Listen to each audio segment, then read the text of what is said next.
Okay. Already? Okay. I wanted to ask you exactly how did the set look like?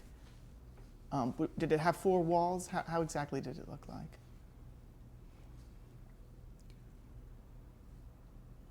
Four walls. It looked basically like a regular courtroom would look like. Mm-hmm.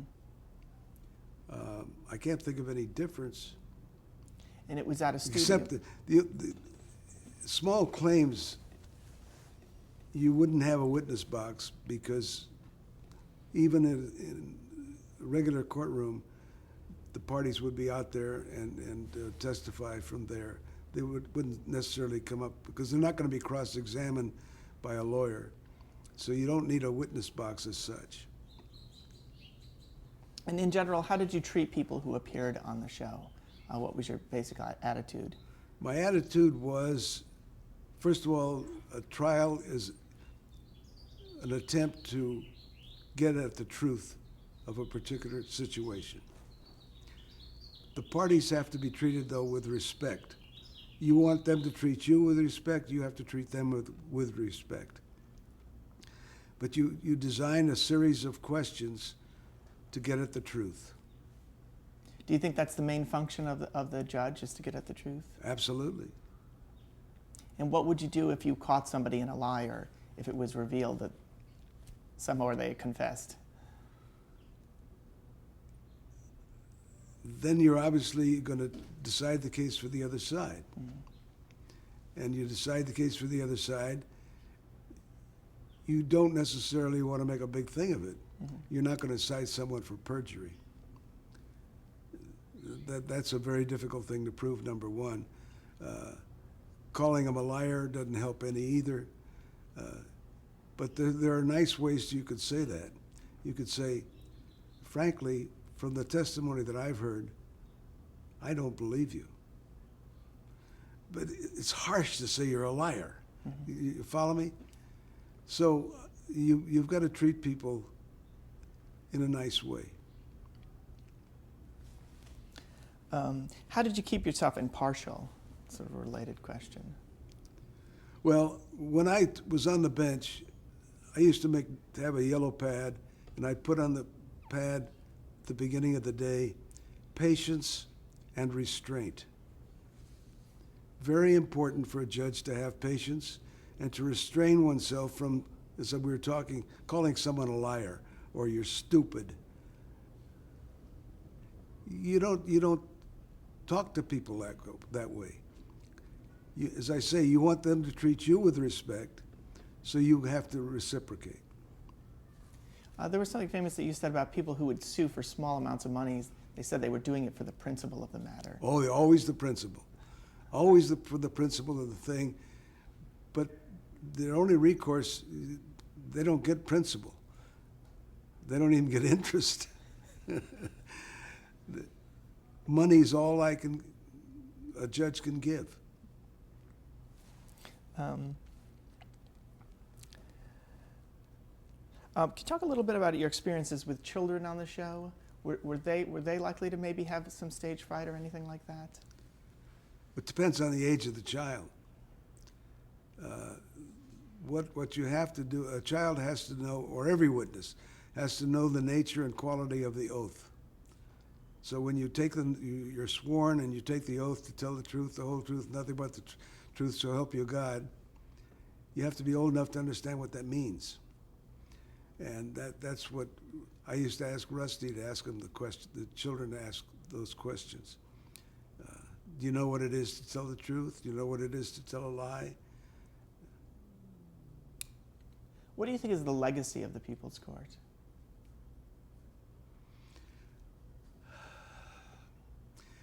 I think the legacy of the People's Court is education. What did the people learn from it? What did they get out of it? Did they learn how to keep a receipt? Did they learn to go to a lawyer and have a contract drawn up when they're doing business? To protect oneself, because we are a society of laws, not of men, and we want to be sure that we live in a humane way, but where we are bound by what we do. Do you think that people learned lessons seeing, in a small claims situation, small disputes, how they worked out in court? The disputes are not really small. The amount of money might be small, but you could sue for $1 million because $1 million is involved, but the same principles of law are involved there as a case involving 75 cents. Why did the show end for you, or why did the show end? It actually did end. I don't know why it ended for me.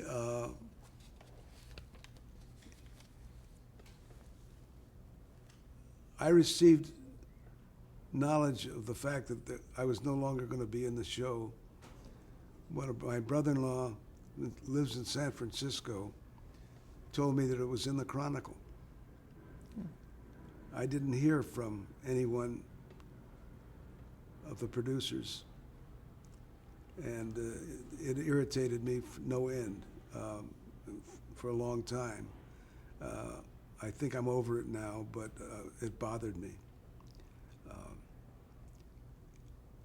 I don't know whether it was my age, although I still think I had all my marbles then. I think I have most of them now.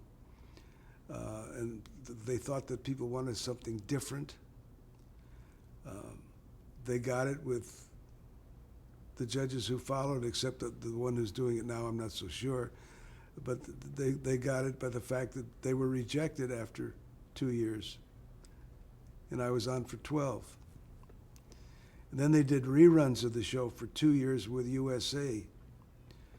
And then I did the Animal Court because it was the same thing except that an animal was involved. But ask any TV producer, why did they do things like this when it was still very successful? I don't know. I wish I did. So how were you ultimately told by the producers?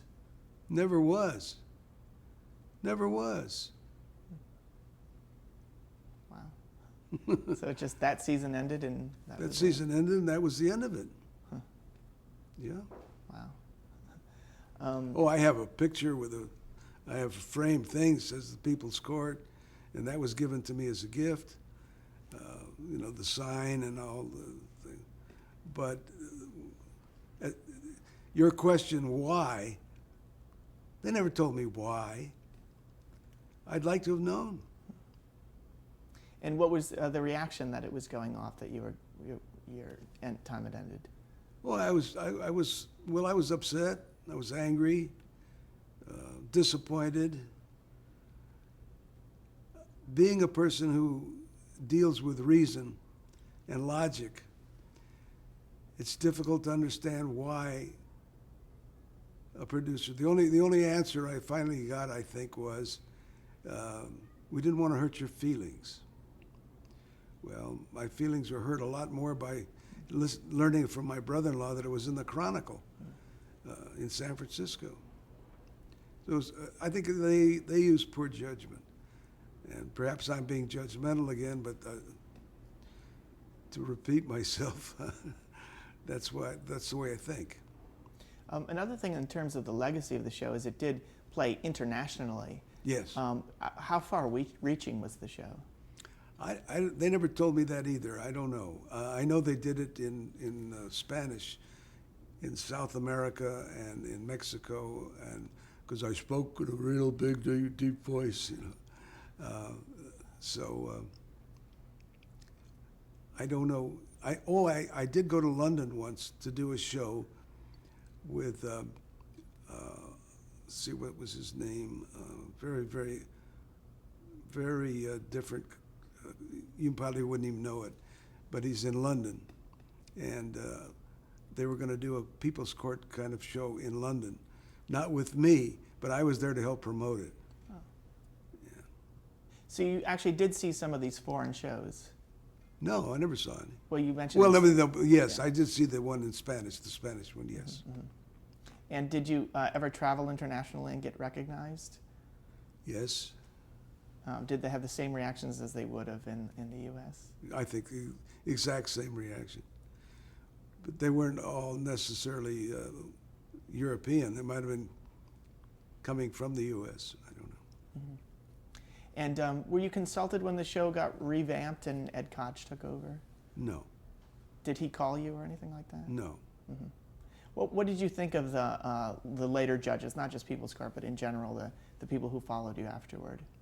Well, number one, I don't watch those shows. I've seen snippets of them here and there.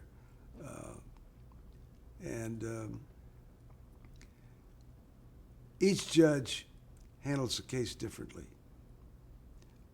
But there are certain principles that all should adhere to.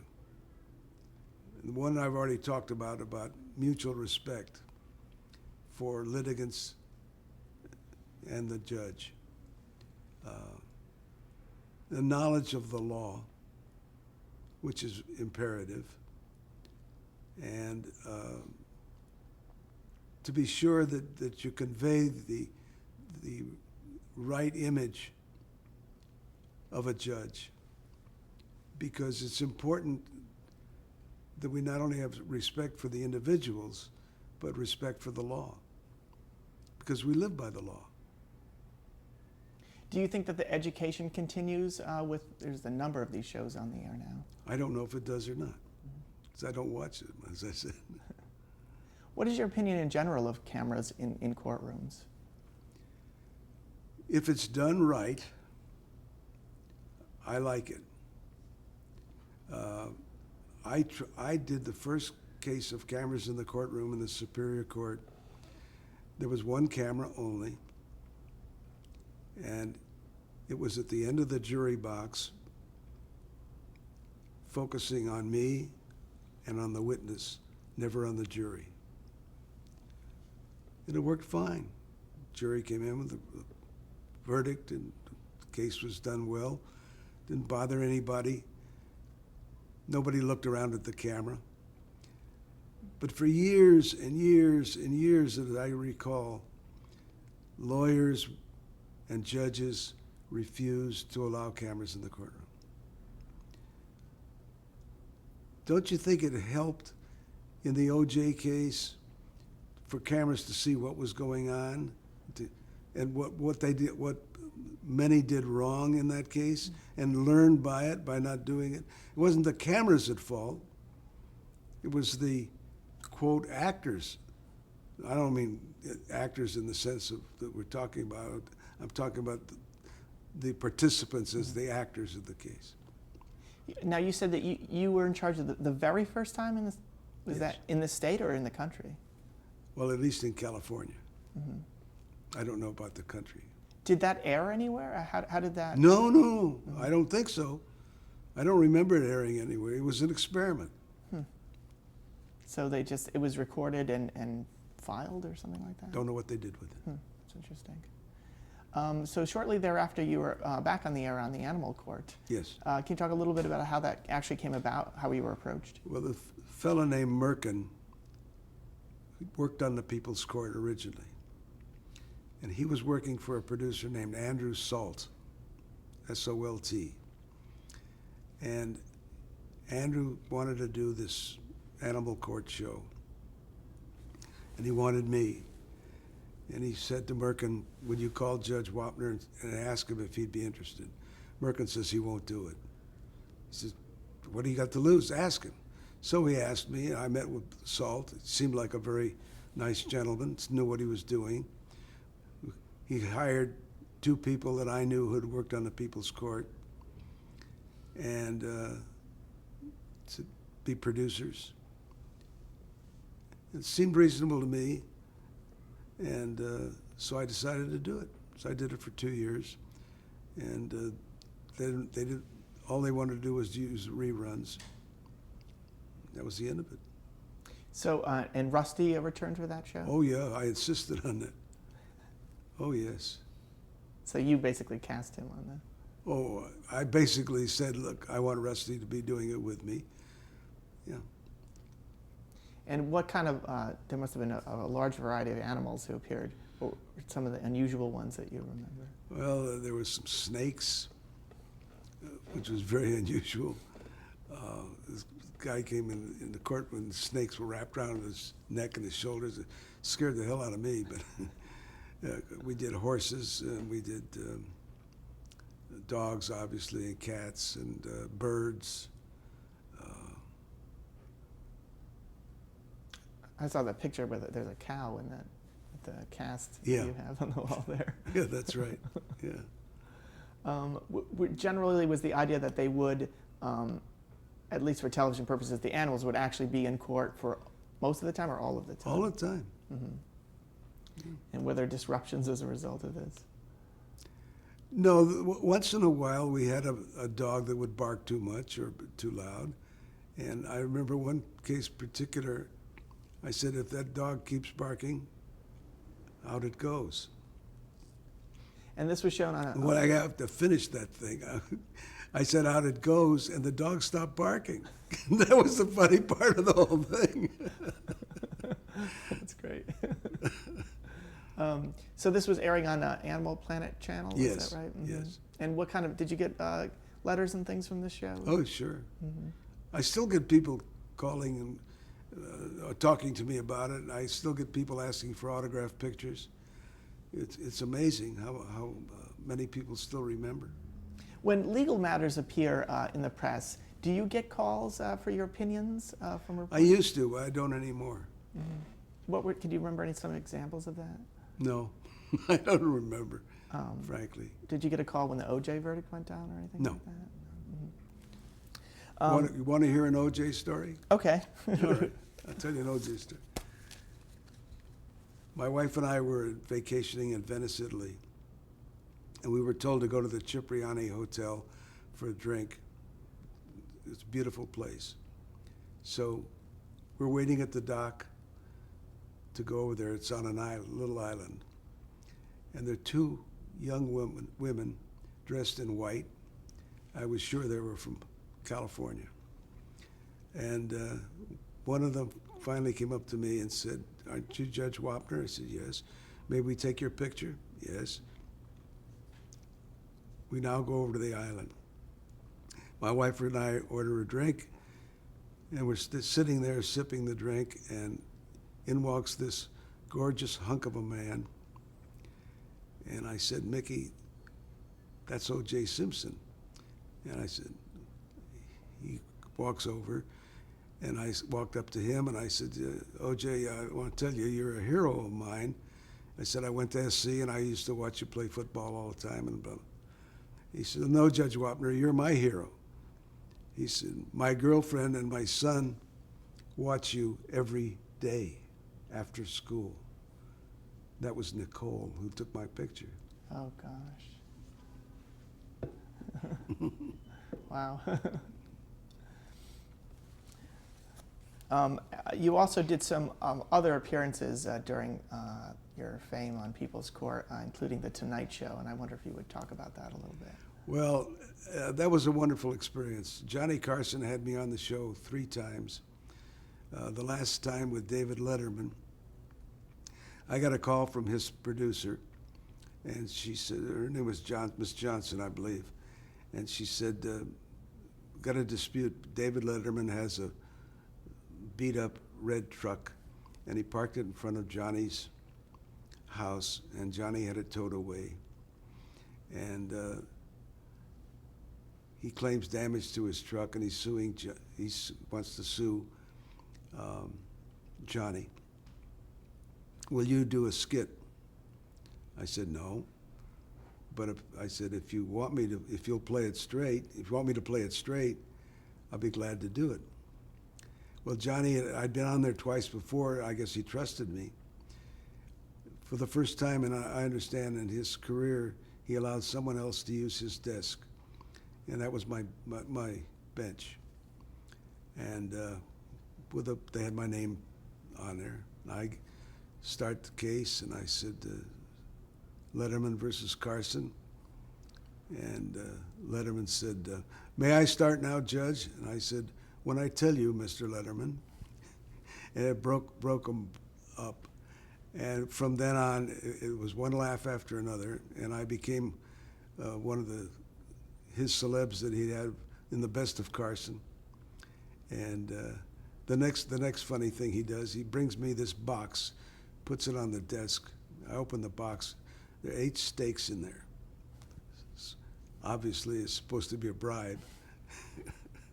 And so we and I was on Regis Philbin. I met Admiral Rickover and Martina Navratilova on one of these things. I was on Collins, I forgot his first name now, television star. Donnie Marie.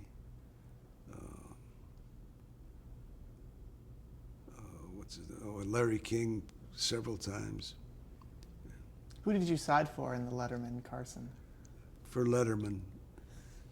It's $29.95, I think it was. And I think I supplied the extra nickel for because Johnny didn't, he paid him off on us. And I had read that you had gotten some requests from things like Saturday Night Live and Love Boat. Saturday Night Live was one I guess my family regrets I didn't take and didn't do. They wanted to be master of ceremonies on one of the shows. And I thought because of the nature of the way they were doing the show that it would not be dignified for me to do it. And my wife was unhappy with me. My kids were unhappy with me. I should have done it. There were also things I was surprised to read, like Love Boat and things like that, like straight acting, I suppose. Yeah. I didn't do the Love Boat thing. Mm-hmm. And I also I was asked by Princess Cruise, they had a promotion on Valentine's Day. And my wife and I were their guests for the cruise. And I performed a ceremony for people renewing their vows. 2,000 people on the Princess Cruise boat. That was a lot of fun too. But lately you have appeared on some shows. You were on a show called People Next Door. You were on Sliders, and The Muppets Show. Can you talk a little bit about some of those shows? I don't know the first 2 that you talked about. I know that I was on The Muppets Show because I was on the program with, she was on the same program, but Whoopi Goldberg was on the Muppet Show. That was quite a while ago. It was a long time ago. The other 2, I don't know. They may have had me on, but I didn't know about it. Okay. And then lately you were on Malcolm and Eddie. Yeah, Malcolm and Eddie, yeah. That was a funny show. What do you remember about that? Well, I remember when the director asked me if I would turn toward the camera once and wink. And I did, and it was funny. I don't know what the context was, but it was a very, very funny show. And I get little residual things, $5.32. Beverly Hillbillies.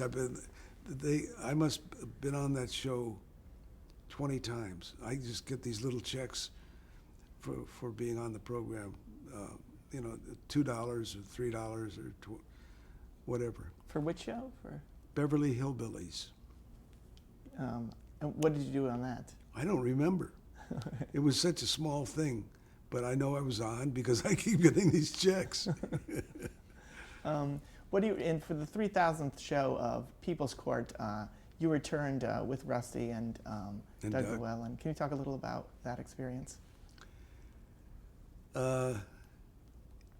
It was a very nice experience. It was fun to do.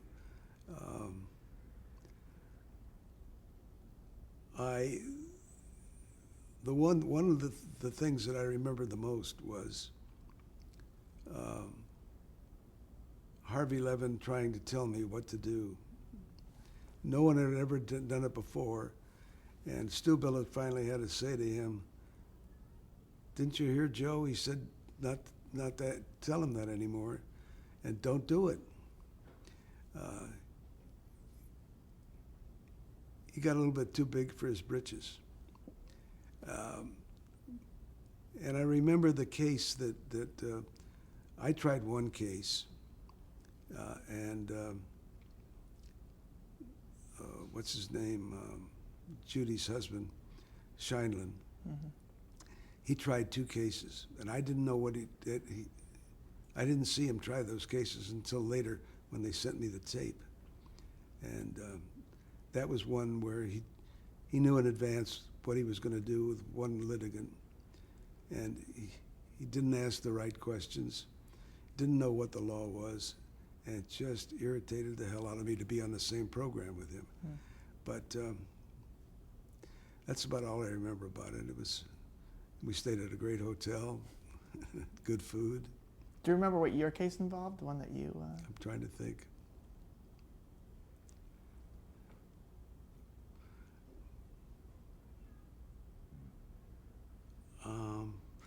My case, yes, it involved a hockey player who had a contract, and it was a dispute about the hockey player and how much he should get and so forth. And it was a relatively easy case to decide. There wasn't much to it. Yeah, the People's Court was known for that catchphrase, "Don't take the law into your own hands." Right. Where did that come from? What was your reaction to it? Oh, I just didn't care. I mean, it was okay. It was innocuous as far as I was concerned. Mm-hmm.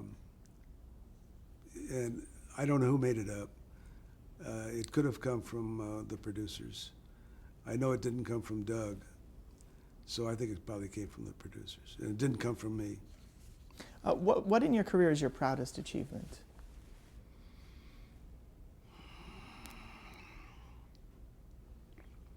Probably being a presiding judge of the LA Superior Court.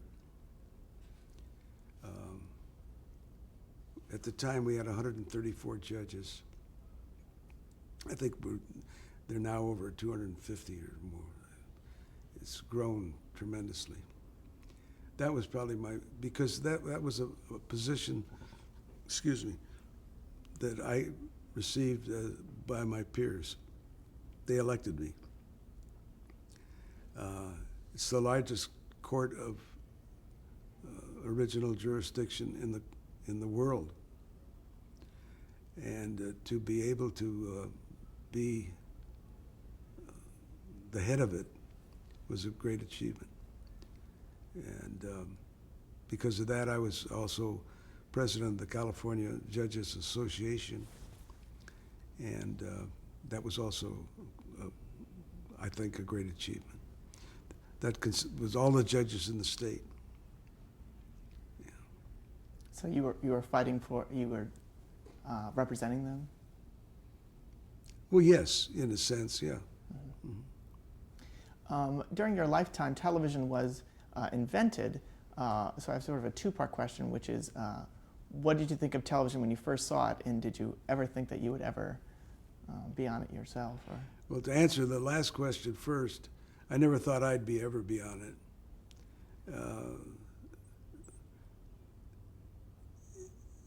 It's a great thing, really, to have done what I did and to accomplish what I did because of television.